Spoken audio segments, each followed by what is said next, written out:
A very good afternoon to you and welcome to today's edition of Joy Business Masterclass. Masterclass is powered by Joy Business, and Masterclass comes your way every Wednesday at 1:30 p.m., runs all the way through to 2:15 p.m. here on your superstation, Joy 99.7. My name, as always, is Yaw Barnafo, and I'm glad to be your host for today's edition of Masterclass. For those of us who joined us on Masterclass last week, we talked about fraud, and we looked at the specific area of combating the enemy within fraud. That conversation was rather interesting, and we looked at the ways in which we can prevent, avoid fraud in our businesses, and we talked about our business owners as well and things they could do. In that conversation, we had Monica Derby, Assistant Manager Risk and Advisory at Deloitte, who shared some thoughts with us. By way of recap, I know that you remembered a lot of that conversation as well. For those who missed it, by all means, go to our Facebook page and you can watch the video all over again. But these are the things that stayed with me. She talked about the fraud triangle, And she mentioned that in the fraud triangle, three things matter. Pressure is one of the things that completes a fraud triangle. And pressure, by pressure, we mean either financial pressure, emotional pressure, or something in your life that forces you to make a certain decision to sort that pressure out, whether honestly or dishonestly. The second point in the fraud triangle was also opportunity. So first there's pressure, and then there's opportunity. And it's interesting how you see opportunities to do the things which are wrong, especially when you're under quite a bit of pressure. And here the opportunity was defined as being the ability to execute a plan without being caught or found out. The ability to execute a plan without being caught or found out. Let's ask ourselves the question this afternoon. If you could do something wrong without being found out, would you do it or would you do the right thing? My philosophy lecturer said, we do things right because we fear sanction. And if there were no sanctions, we probably would not do things right. Answer that question for yourself this afternoon. The third point in that fraud triangle is rationalization. So we talk about pressure, we talk about opportunity, and then we talk about rationalization. Rationalization being personal justification of dishonest claims to one's self and others. Suddenly, the wrong thing becomes the right thing. You get to a red light and everyone is crossing, and then you also cross and the policeman stops you and say, but everyone was crossing, that's why I also crossed. When these three things come together, fraud occurs. When there is pressure, when there's an opportunity, and when there's rationalization, fraud occurs. Akofa is laughing. Akofa, I hope that you haven't been involved or know anybody who has done any fraud. We continue in our conversation this afternoon, moving to another slight area, again, to bring some information to you as our business owners. Today we're talking about ESG, environmental, social governance, and sustainability. Environmental, social governance, and sustainability, the tools to achieve net zero emissions. Ghana has a target to achieve net zero emissions by a certain date. We'll share that information shortly. But like we always do here on Masterclass, we bring people of renown in Ghana, Ghanaians proud at that, to share information with us. This information comes to us pro bono. You would otherwise have had to pay for this information, but we're bringing it to you here live on Masterclass. And our resource person for this afternoon is an associate director with Deloitte Ghana, with a consulting business, and she leads a new team, an energy consulting team. She's had over 33 years of professional experience in the power sector in Ghana and also in the United States, and is currently a team lead for Outcome 1 of the Ghana component of the USAID-funded Power Africa's West Africa Energy Program. There, she's also a lead in the team to effect optimization for sustainable, reliable, and affordable sources of power. Her resume goes on and on and on. It's one of those resumes that when I grew up, I want to be like her. She's also the former chief executive of Senate Ghana Limited and has wide experience in areas of independent power generation, project development, and project management. She's also a women's advocate. She's an advisor to the formation of Women in Energy Ghana, now Women Leaders in Energy Ghana, a network committed to showcasing women's contributions to and promoting women leadership in the energy sector. She's also the chairperson for the Executive Council of the Women's Leadership in Energy and is also the immediate past chairman of the Executive Committee of the Executive Women's Network. My resource person for this afternoon is Madam Eunice Biritwum, Associate Director at Deloitte Ghana Energy Consulting. Madam Eunice, you're welcome to the conversation. I couldn't stop reading your CV. Thank you. It's a pleasure to be here. We're excited to have you. Thank you. And when we talk about sustainability, we talk about ESG. It's one of those conversations that is beginning to or should I say, has gained momentum in Ghana in recent years. The closest thing that comes to my mind is the Sustainable Development Goals. And that sort of permeates a lot of conversations across fora. If we're bringing it down to our level as a people, the conversation is that our planet is dying. It's dying for many reasons, including some of the things that we are doing and we are not doing. So sins of omission and sins of commission. Today, our conversation will look at what we are doing which is causing our planet to die, and what we can do to help our planet to slow down the process of it dying, and practices we can engage where energy is concerned to see how we can still go about our business in a way that makes it efficient but does not kill the planet. I hope that I have used simple enough English. I think in essence, I hope I'm not oversimplifying it. No, I think in essence that's what we're talking about Exactly, here. exactly. And simplifying it is great. I had a former boss who always used to say, "You should be able to explain it to your 92-year-old grandmother And for if she her to doesn't understand." Yeah. So I went online just to pick a few thoughts from people. This one is from this one is not from actually, it's from Unknown. It says the first rule of sustainability is to align with natural forces, or at least try not to define them. Try not to defy them. Okay. The first rule of sustainability is to align with natural forces, or at least try not to defy them. This one is from Dan Shetman. Dan Shetman is also a power consultant. He says, sustainable development requires human ingenuity. People are the most important resource. People are the most important resource. Then this one is from Jamie Magolan. Jamie Magolan is also a business owner. He says that we have the power to change the narrative. Let us rewrite the story of our planet and ensure that it's a tale of resilience, sustainability, and hope. Mm-hmm.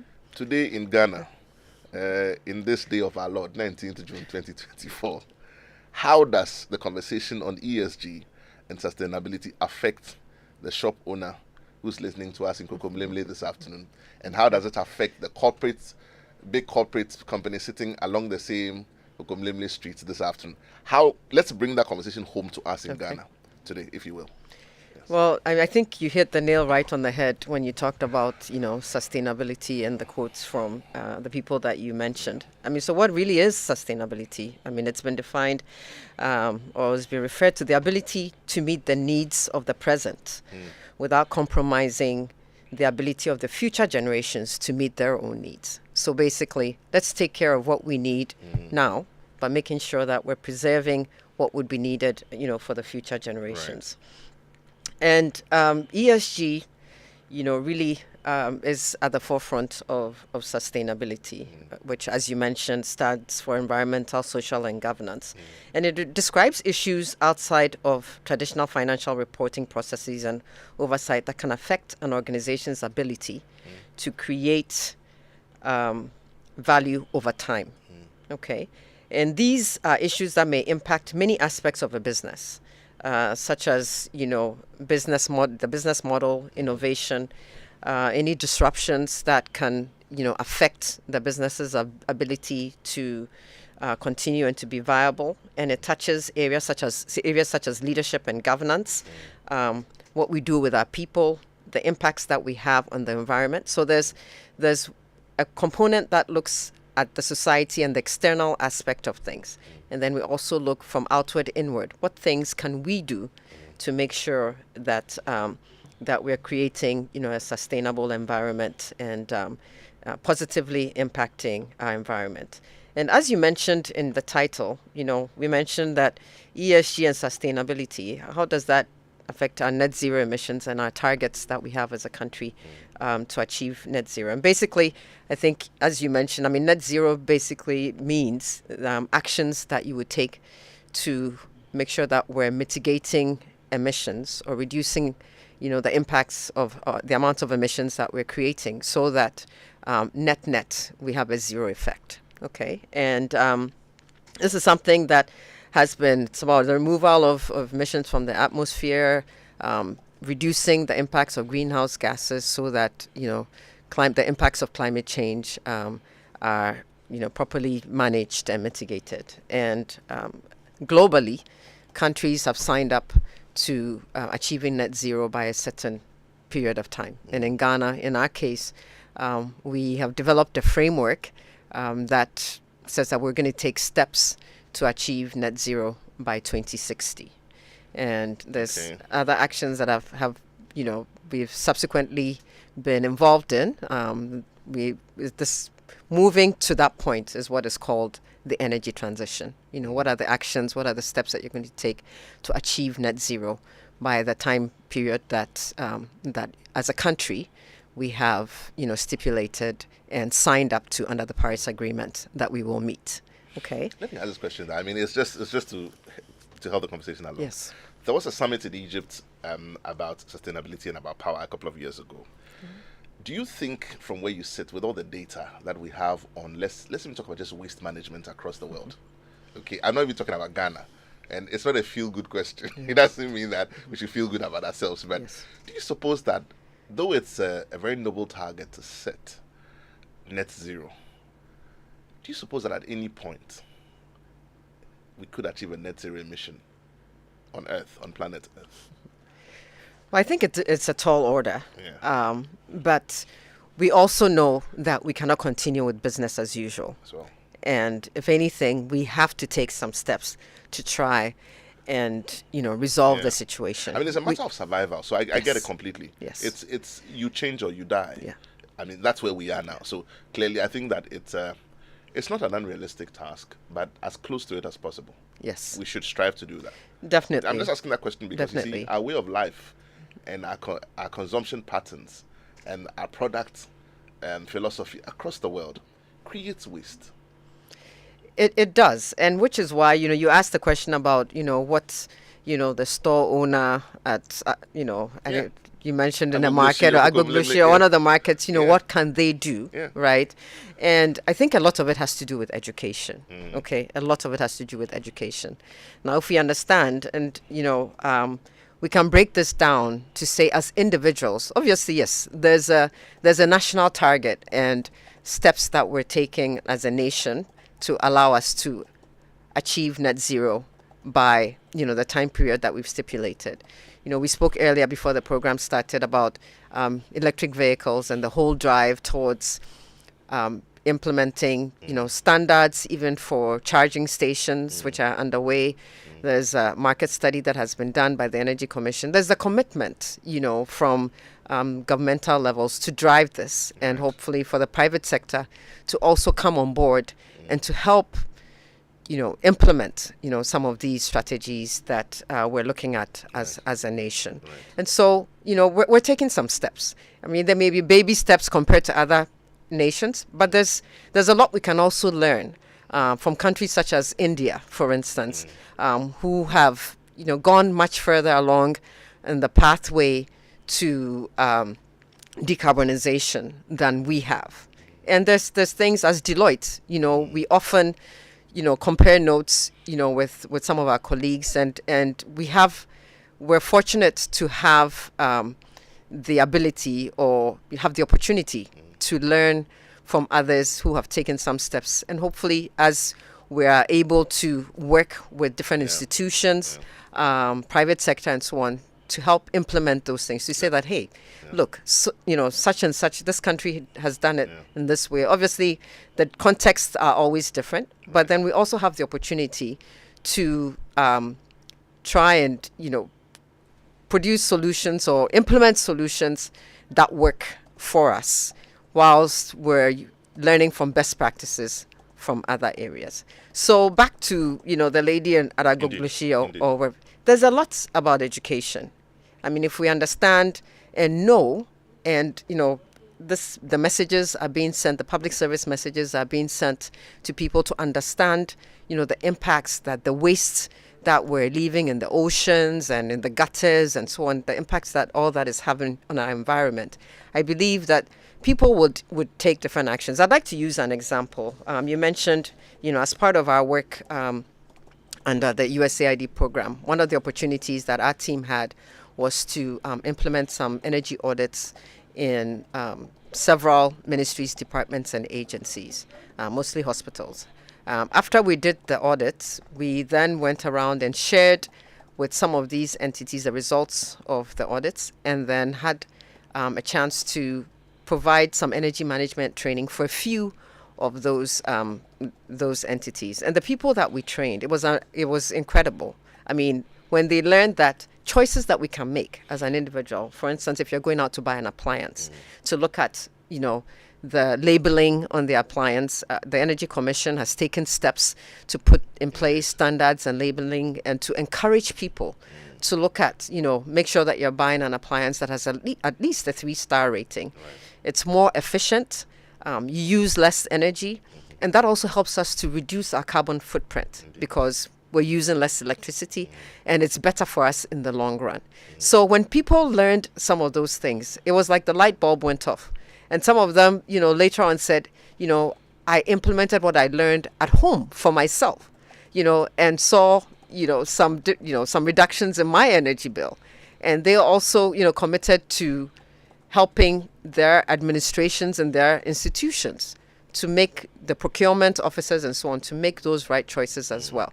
So a lot has to do with education, I believe. There's a lot that has to do with education. I have a few more questions, but I want you to finish your content. So I'll leave you to continue. Yeah. I've written my questions down. So, I think from the top down, right. We're talking about ESG, the impacts, and as corporations, how they can sign up to ESG and to make the difference, for their institutions in implementing, ESG and sustainability.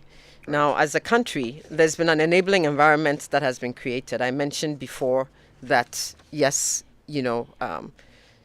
from as a nation, we've set these targets and we've put certain things in place. I talked about the energy transition framework and so on. But the Bank of Ghana has put in place sustainability standards for banks as well, Indeed. For them to sign up for and to make sure that that they're operating sustainably. And from a reporting standpoint, the Institute of Chartered Accountants Ghana has last year adopted the IFRS S1 and S2 that has to do with ESG reporting. And there's a lot more, to that, I'm just skimming the surface today. Yeah. But these new standards, if you are reporting per IFRS, these are standards that you now have to adhere to. And to make sure that you're providing sustainability reporting. It's a requirement. Yeah. I'm smiling because I've been in conversations where this conversation on sustainability seems to now permeate every professional offering as a start. So you're talking about Institute of Chartered Accountants, Institute of Facility Managers Association. Now there are courses, certification courses on sustainability. Yes. And sometimes, you sit back and say it's a certification for a professional course. It's all intangible. It's all information and education.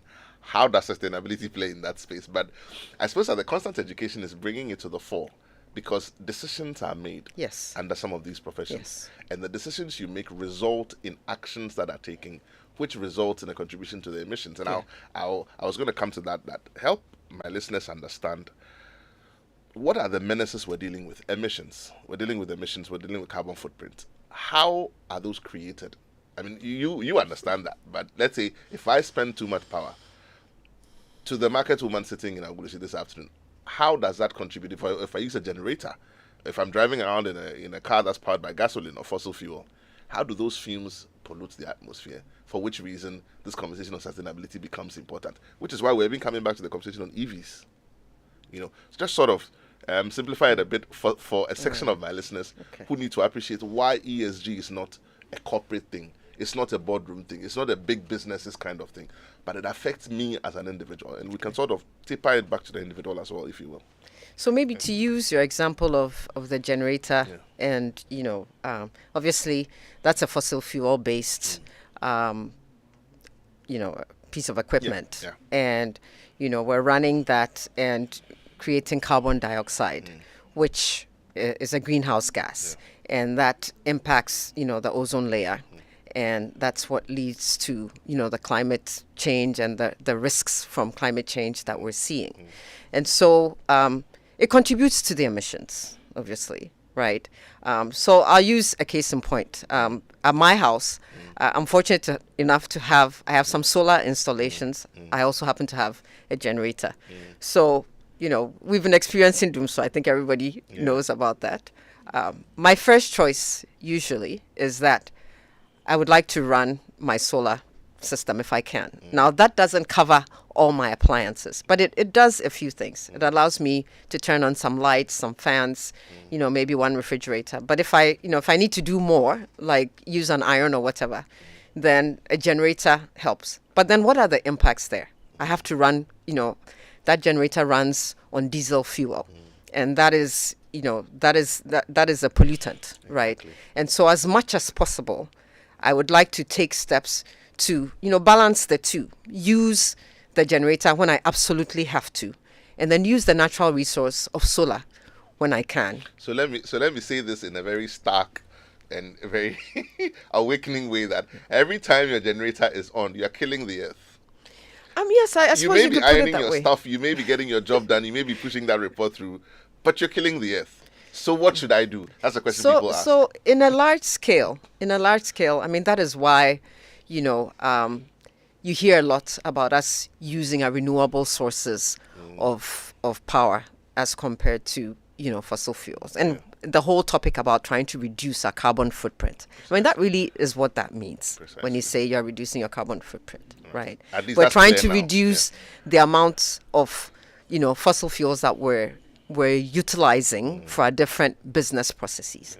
One of the enabling things that have been done in the country, for instance, is the PURC, the Public Utilities Regulatory Commission, working with the Energy Commission, has put in place net metering standards. Okay, and what does that mean when you say a net metering standard? Basically, what that does is that it allows businesses, we're not to the level of the individual consumer yet, but it allows businesses to decide that maybe as part of my ESG actions, I want to introduce a component of solar power into my energy usage, to complement, the power that I'm using from ECG, for instance.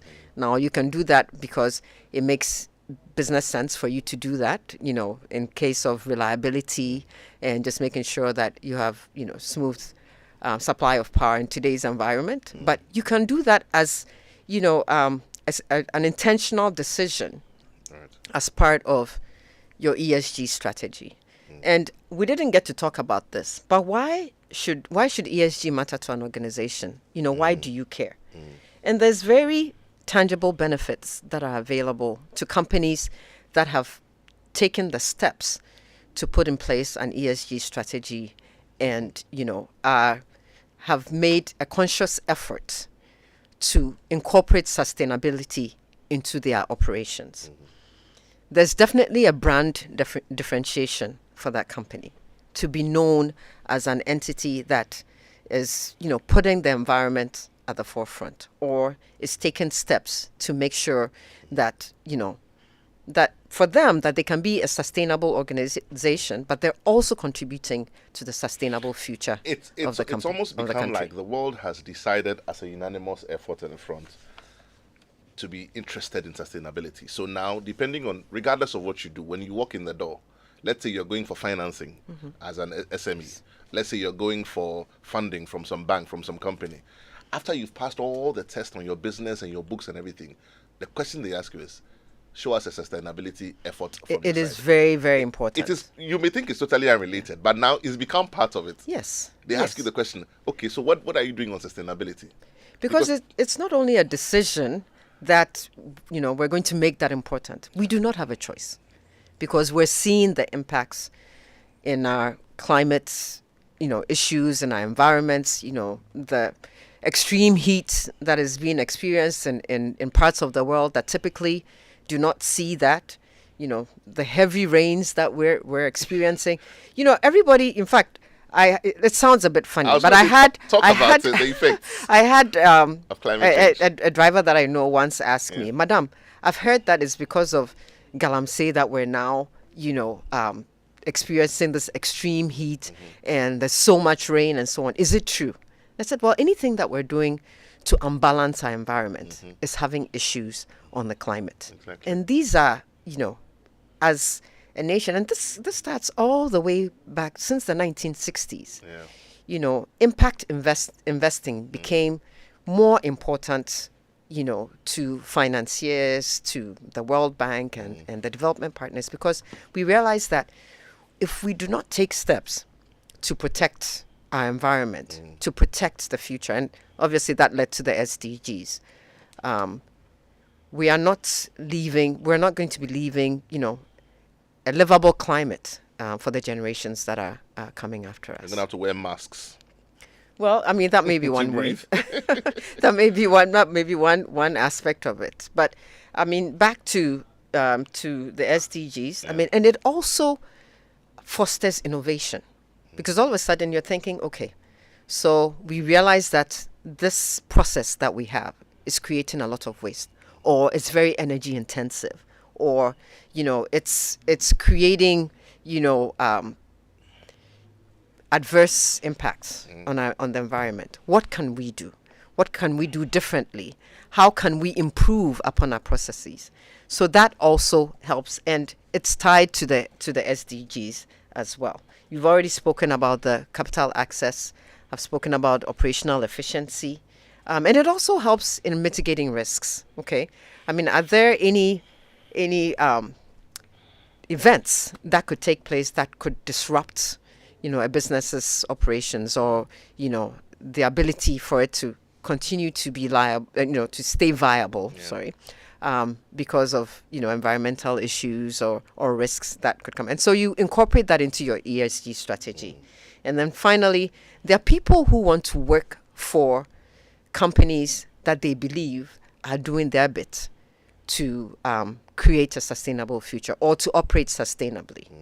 And it also, relates to your consumers, for instance. There are people who will buy a certain product because they know that this company is committed to sustainability. And personally, they believe in that as well. And more, I think people are really signing up to the fact that we all need to do our bit in our corners, in our homes, in our workplaces, in our community, to ensure that we can have a sustainable future for our planet.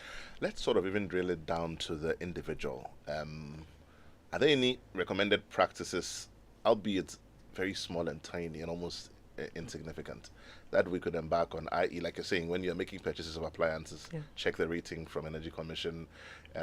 If you don't need the power, turn your switches off. Yes. Things like, are there any practical things we can do even as individuals? Yeah, generating waste, sometimes not unnecessarily, surrounding ourselves with things that we don't need, that eventually we would go and throw away.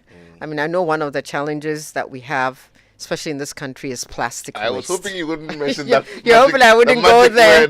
Plastic waste, and even what we do with our refuse as a country.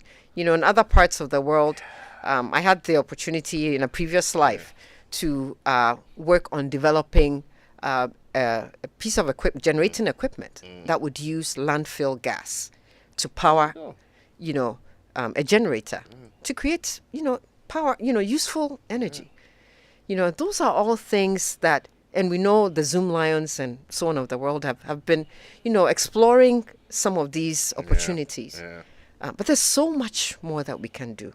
And so as an individual, for me, one of the things that bothers me personally is in traffic. If someone, just finishes a drink or finishes their sachet water, whatever, and then just throws it out on the streets, I just think, we can do better than that. Much better than that. We can do better than that. So, I mean, I'm not here today to talk about that, public service, notice, or whatever. But I think there's things that we can do. And it's a lot about education. I mean, one of the things that I've thought about, even at my son's school, to go and to share with them how, as children, they can, make a difference in the environment Yeah, and that I we was going live to in. say that the education can also begin to look at children, because once they understand it, they're going to move the whole family along. They will. My They teacher, will. my And teacher, they'll my point teacher said we should put the light off. they will. And they'll even point that out even to parents that you're not doing the right thing. You're not helping the environment. Exactly, Right. exactly. You're wasting energy.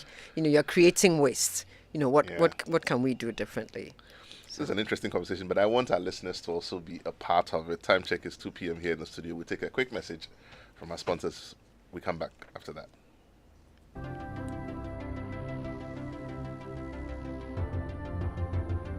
When budgets are tight and money difficult to come by, you want to be sure you get the best value for your money. These are not times to be spending money fixing expensive engine problems because of cheap fuel and lubricants. Drive to a petrol source station today and buy your quality fuel and lubricants, and rest assured of fuel that lasts long and lubricants that prevent expensive engine problems. Hear the sound. Petrosol, clean fuel in full quantity.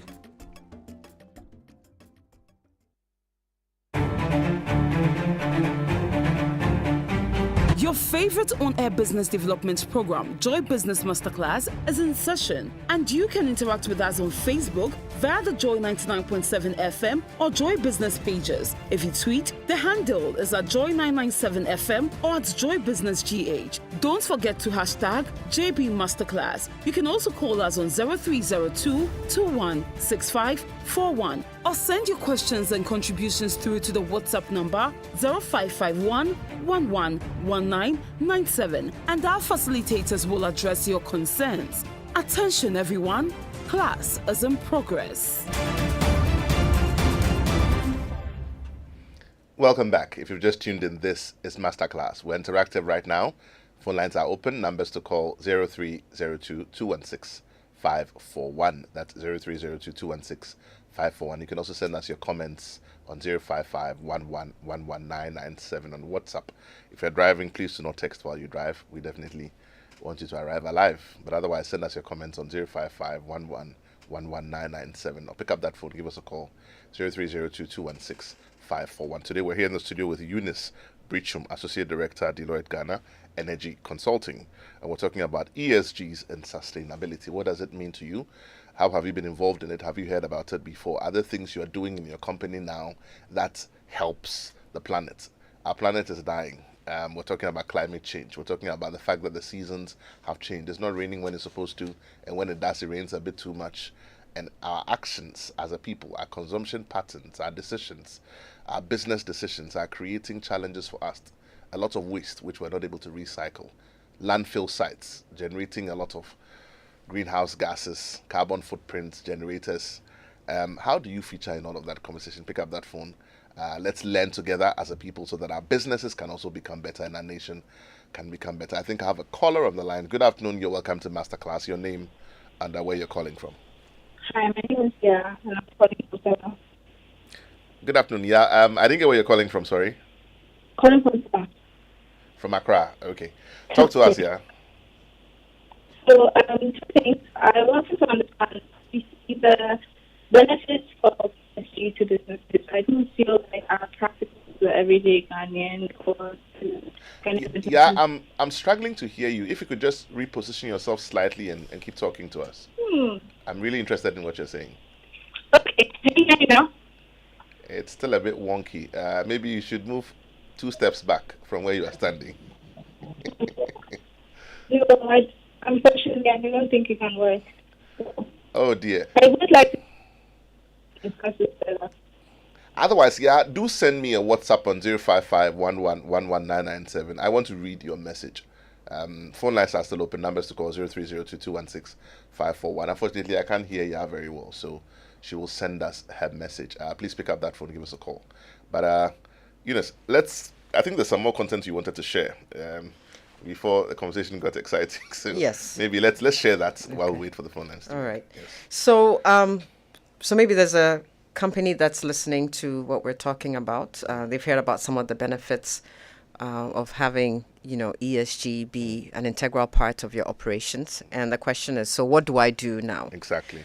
So one of the first steps is about developing an ESG strategy for your company. And at Deloitte, we have tools that we can use to help you sort of unpack the choices that you need to look into when you're looking at setting up that strategy or enhancing a strategy that you may already have thought about. So basically, we break that down into different steps. First of all, Please the hold that thought purpose. for me. I think Yaw is back on the line. Good afternoon. You're welcome to Masterclass. Your name and where you're calling from.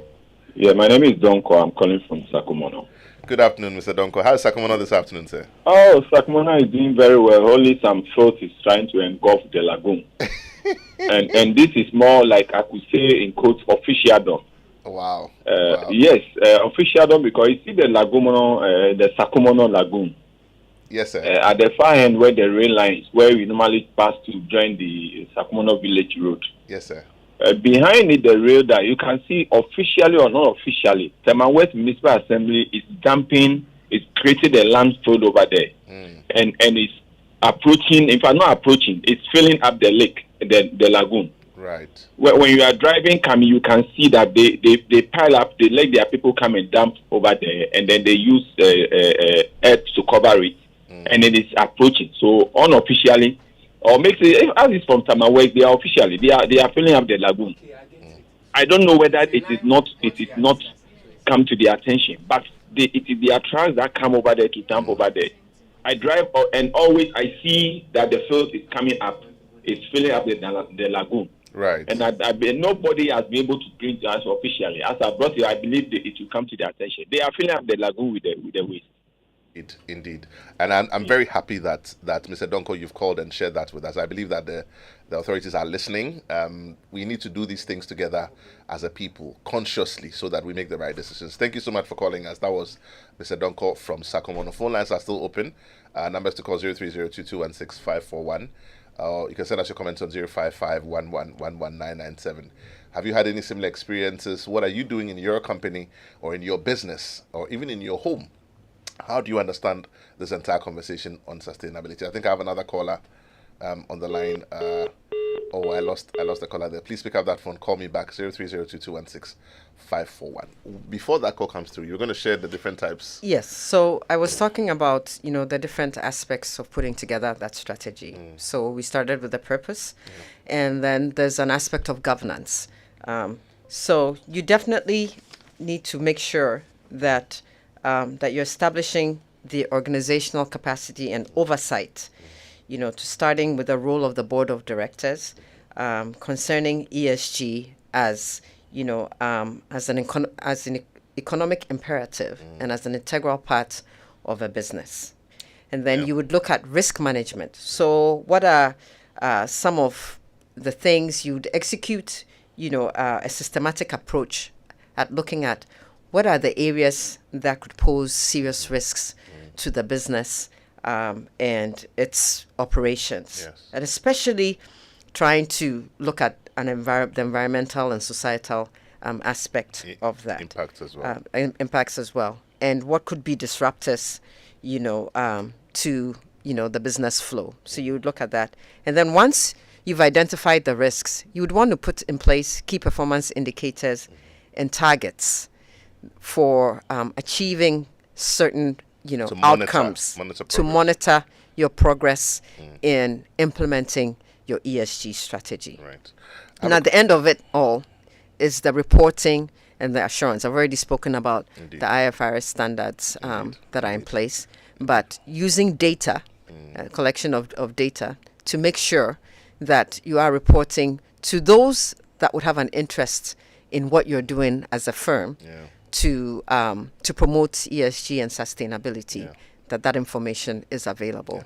Very soon it's going to be, and I like the way that the world is going. Very soon they're going to put it in the places where you have no choice. You will go as a business, and when you get to that table, they will ask you about ESG. It's there already for several industries. Yeah. I already mentioned the banking standards that that had been put in place. Indeed. And it's definitely going to become more and more commonplace. Draw a line between these three phrases for me, just again for understanding for my listenership: energy, renewable energy, energy efficiency.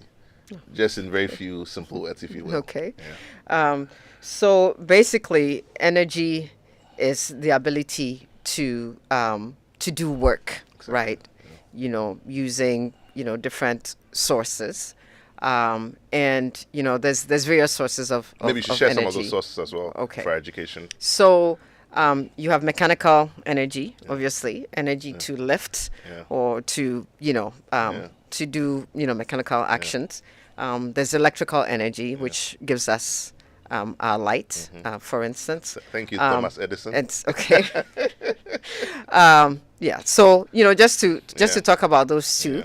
and really in power generation, Yes, I was gonna go there. we convert from mechanical energy to electrical energy. Right. So what we're doing there, for instance, if you have a power plant, for instance, you're using combustion of fuel, to drive to what's known as a prime mover. Okay, that is within. I don't want to get too technical, To but generate within electricity. within a magnetic field, basically, Yeah. turning a magnet to generate electricity, and that's the electrical There's also energy. thermal. So There's with thermal hydro. energy, there's hydro energy, which is doing the same thing by using water, to move your turbine, within the magnetic field to generate electricity. Kosumbo. Like a Kosumbo. Okay. And with the thermal energy, for instance, you're using gas, which is the preferred, thermal source of power, or diesel, or crude oil, for instance. Yeah. Again, to create hot gases through a combustion process that would then, drive, your I hear prime there's mover, wind as well. your turbine. Yes. And then there's wind energy. With that, it's a sort of mechanical, because you have these large wind turbines, and you're using the wind, just basically wind power that is available to move the turn them turbines and generate. that then, turns that prime mover to generate electricity. And then, so when you talk about renewable sources, basically you're talking about using sources of generation of electricity that are renewable. For instance, the sun, for instance, does not get used up, when you generate power using, solar energy. And what does that do? Basically, you have these solar panels Correct. that Absorb the are luminosity. absorbing the heat, and that you use that again, to drive the necessary equipment then to get the electricity. From it. I don't want to be too technical That's fine. this afternoon. It's simple enough But for me. yeah, for my okay. simple mind. So you asked about energy, renewable energy. And energy efficiency. So then energy efficiency. So as the word says, Yeah. efficiently using energy, right? And so what energy efficiency points to is that we have this resource that's available to us called electricity. And we need to be good stewards of the way we use our electricity. So for instance, you don't walk out of your office at the end of the day, leaving your air conditioner on when there's nobody there. I mean, who are you cooling? At that time, you're wasting energy, You guys right? Who are you cooling? Yeah, I was tempted yeah, to be mischievous, but I won't be. so you're wasting, Yeah. and energy is a precious resource. Indeed. Because the sources of generating it, and like I said, when you have the renewable versus the non-renewable, we only have Ghana found gas, natural gas here gas, yes. back in, I think it was 2007, between 2007 and 2010. But we know that we only have so much gas available At some point, in the ground. At some point, we're going to run out. Okay. So, what are we doing to try and harness those renewable sources of energy so that we don't run out of the ones that are not renewable? So use the energy wisely. Use energy wisely. Really, that's Let me ask this question. In terms of industry, do you suppose that reforms in our packaging industry will help in waste reduction and therefore the effect on the climate, i.e., plastics to paper? Yeah. Well, I'm not an expert on packaging, No, but just, I yeah. would, yes, but I do believe that, that there are steps that we can take, to help us Yeah. with that. So use And- paper if you can, instead of plastics, isn't it? I mean, that's admonition from our conversation today. If you can. Paper, if you can. I mean, in other parts of the world, they've decided, to move from the plastic packaging back to glass. Again, because Because the plastic can last up to 100 years? Yes, and In the soil. it still stays, and then it doesn't. Most of the time, it doesn't degrade. So. If I had a bit more time, I'd have asked the scientists to call me about how plastic is a compound and all that. Glass. I'm not an expert on it that, goes so back to sun. I wouldn't. My experts are touch on listening. that. Let me ask. I think I have a final question. Phone lines are still open, though. I can take one more phone call: 03022165441. You can still send us your comments on 05511119997. There's EVs, electronic vehicles. Yes. What's a general conversation around it in Ghana? What has been done? What's to be done? What should we look forward to? How is it an effort towards sustainability for us as a country in terms of our efforts and endeavor? Well, you've seen, I don't want to. I've seen a few of them. I don't want to, single out our trotros and taxis, but you see how much pollution happens from, our cars that are not well maintained and so on. Now, electric vehicles give us an opportunity to have a more clean source of transportation. Okay, so which is powered by electricity. So obviously, yes, ultimately you need to have the electricity available to charge the batteries that these vehicles run on. But as part of achieving our net zero emissions, electric vehicles feature very prominently in our energy transition plan. And it is a decision that government has taken, and they are taking steps towards helping us to implement, the use of EVs in the country. Right. So some of the things that have been done that I am aware of, the Energy Commission is sort of spearheading, that effort. So there's been a market study that's been done. There's currently an effort to put in place regulations for charging stations for electric vehicles that would facilitate, people being able to charge their vehicles, as and when needed. Because when you drive for a certain amount of, certain amount of time, you don't want your car dying. You don't want your car dying on you completely. Yes, and so it's making those charging stations available, and obviously there needs to be some they need to be regulated so that just anybody that doesn't get up and say, okay, now I have a charging station, because you're dealing with electricity there, and it needs to be managed wisely. And also the Ministry of Transportation is also has really taken that up as well. There was a memo that came out that I saw last year, just really promoting electric vehicles. And even as a government, there's been an effort to by Ministry of Finance to reduce the amount of when you bring in a vehicle, the duties and charges that you'd have to pay. Age of the vehicles is also, I think government has instituted some. Well, yes. Obviously, yes. That's to help reduce emissions overall. Although there are but EVs, are a much newer, innovation. I know we'll need much more time for this conversation, but this is all time will allow us.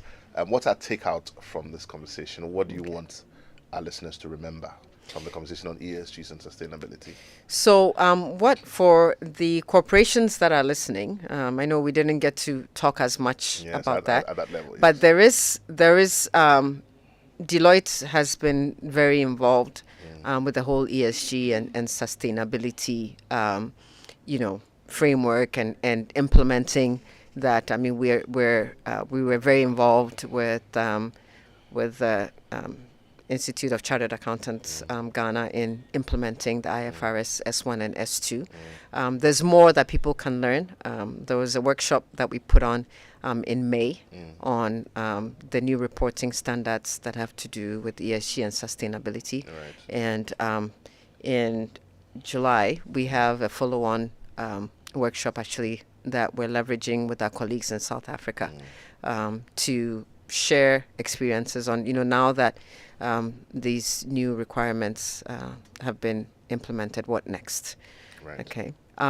So, and as an institution, we can help your company to, implement Fashion the out strategy, an ESG fashion out an strategy or ESG strategy, sustainability. help you Maybe with the trainings reporting or education requirement, sessions. training. As I mentioned, there was a workshop that we put on in Yeah. May to, help a lot of, the financial folks, officers, accountants, and so on, to understand what the implications are of these new reporting after today, standards. if someone is looking to find Deloitte, is there any helpline, or where do they find you online?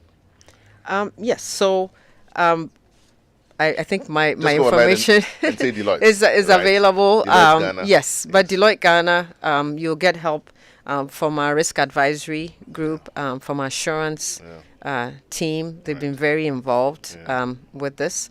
I can make, you can, contact me, Biritwum at Deloitte.com.gh, Right. and I can point you in the right direction, to get some help. Thank you. But we've been, as Deloitte, both globally and locally. I mean, we've been very involved in promoting and moving forward ESG and sustainability standards.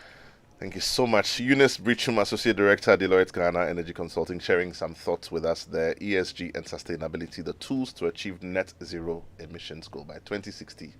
Thank you so much for joining us. This has been Masterclass here on your Superstation. God willing, we come your way with yet another exciting edition next week. Thank you for joining us. We'll see you same time next week. Thank you.